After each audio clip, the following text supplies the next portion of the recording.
నమస్తే, welcome to our channel. Pastor Praveen ఉదంతాన్ని రాజకీయంగా వాడుకొని హిందువులకు క్రిస్టియన్స్కు మధ్య గొడవలు పెట్టి దాన్ని రాజకీయంగా తమకు అనుకూలంగా మార్చుకోవాలనుకొని కొంతమంది వైఎస్ఆర్సీపీ పాస్టర్లు ప్రయత్నించడం మనం అందరం చూసాము.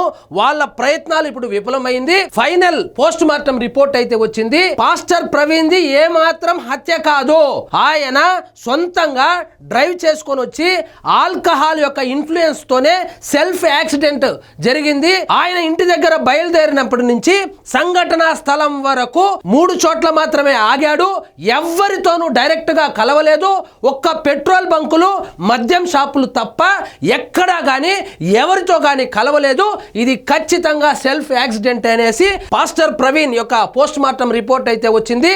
జాన్ బెన్నీ అనేటువంటి ఒక వైఎస్ఆర్సీపీ కార్యకర్త, వైఎస్ఆర్సీపీ ఆర్గనైజేషన్ కి సెక్రటరీగా కూడా ఉన్నాడు, జాయింట్ సెక్రటరీగానే ఉన్నాడు.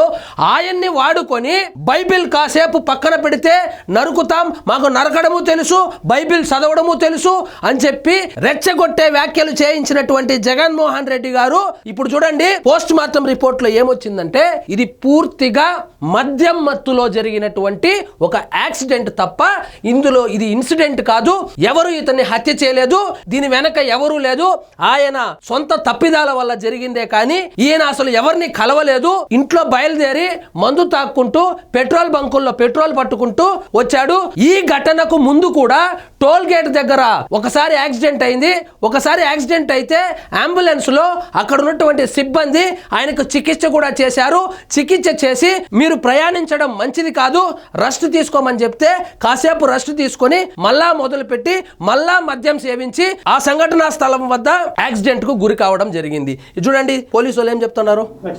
Next post mortem examination by the team of doctors.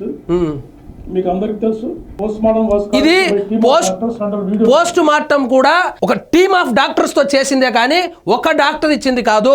Post mortem చేసేటప్పుడు వీడియో కూడా తీశారు, అది కూడా ఎవిడెన్స్ ఉంది. ఈ ఎఫ్ఎస్ఎల్ రిపోర్ట్స్ మనకి ఇంపార్టెంట్ గా కంక్లూడ్ చేస్తుంది. Ethyl alcohol is found in items piece of stomach, small intestine, liver, kidney and spleen. అంటే వారు బాడీలో లిక్కర్ ఉంది. మద్యం నిక్షేపాలు కిడ్నీలో ఉంది, పొట్టలో కూడా ఉంది. మద్యం అవశేషాలు ఉన్నాయి కాబట్టి అధికంగా మద్యం సేవించి ఉన్నాడు కాబట్టి యాక్సిడెంట్ అయి చనిపోయాడని పోస్ట్ మార్టం రిపోర్ట్లో అయితే వచ్చింది. మనకి ఎఫ్ఎస్ఎల్ రిపోర్ట్ క్లియర్ కట్ గా వచ్చింది. Next the final opinion of the doctors for cause of death is due to head injury and multiple injuries due to consumption of alcohol. Cause of death అంటే అతను చనిపోవడానికి కారణము తల మీద దెబ్బ తగిలింది, చిన్న చిన్న దెబ్బలు ఉంది, దానికి కారణము ఆల్కహాల్ ఇన్ఫ్లుయెన్స్ తో ఆయన డ్రైవ్ చేయడం జరిగింది. ఇది సెల్ఫ్ యాక్సిడెంట్ అని రిపోర్ట్ వచ్చింది. And there is a possibility that the injuries mentioned in the autopsy were sustained due to road accident. A injuries అయితే వారికి అయ్యాయో అవి రోడ్ యాక్సిడెంట్ వల్ల జరగడానికి పాసిబిలిటీ ఉందని ఆయన శరీరం మీద ఉన్నటువంటి అన్ని గాయాలు రోడ్డు ప్రమాదానికి సంబంధించిందే కానీ ఎటువంటి కత్తిపోట్లు కాదు. అక్కడ కర్ర ఉంది, కర్రతో కొట్టి చంపాడు, రాయితో కొట్టి చంపారని చెప్పి మన వైఎస్ఆర్సీపీ వాళ్ళు ప్రచారం చేసినట్లు అక్కడేం గాయాలు లేవు. చిన్న నుంచి పెద్ద గాయాల వరకు అన్ని గాయాలు రోడ్ యాక్సిడెంట్ కి సంబంధించిందే. క్లియర్ గా మనకి మనం అడిగిన క్లారిఫికేషన్ వాళ్ళు రిప్లై ఇచ్చారు.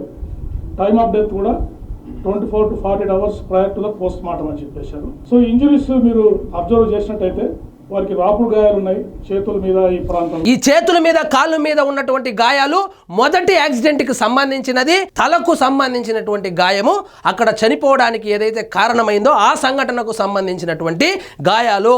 ఆల్రెడీ యాక్సిడెంట్ అయింది, 3 చోట్ల మద్యం కూడా సేవించి వచ్చి ఆయనే సెల్ఫ్ యాక్సిడెంట్ చేసుకున్నాడని పోస్ట్ మార్టం రిపోర్ట్లో అయితే వచ్చింది. కానీ వైఎస్ఆర్సీపీ పాస్టర్లు ఎవరైతే హిందువుల మధ్య క్రిస్టియన్స్ మధ్య గొడవలు పెడదామని చూశారో వాళ్ళ ప్రయత్నము విఫలమైంది.